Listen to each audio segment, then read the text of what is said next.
Unafuatilia filamu na tamthilia za sasa? Ndio nafuatilia. Ni waigizaji gani wa sasa, sio wa kitambo, ambao ukiangalia unasema hawa hata ungekuwepo enzi zetu ungefanya poa? Gabo. Gabo, kuna msichana anaitwa Ana. Yule anajua sana, Gabo anajua sana. Ubora wa Gabo uko wapi? Ubora wa Gabo, kwanza fashion, anajua sana kuigiza, yani kwenye department zote. Anajua, yani yuko sawa. Yani no doubt kwangu Gabo, no doubt. Unajua hapo kwa Gabo haja hesitate, unajua.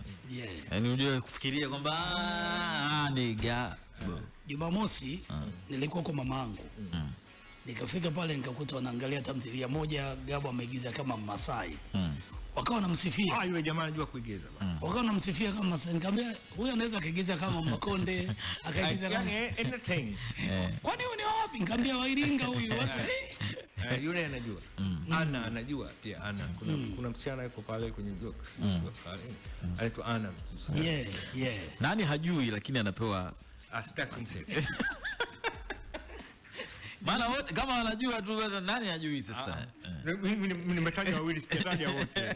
Nimetaja wawili tu ambaye unaona kabisa huyu anapigiwa promo la kutosha, promo la dunia. Lakini hamna kitu pale. Mimi sitaji. Sitaji. Umenyaka. Uzuri kwenye kamera tunazoom. Kwenye kamera watu tunazoom. Alafu tunapunguza kidogo motion. Tupate ile slow motion. Umeshindwa kuipata. Tusikie pale anataja. Umeshindwa kuipata.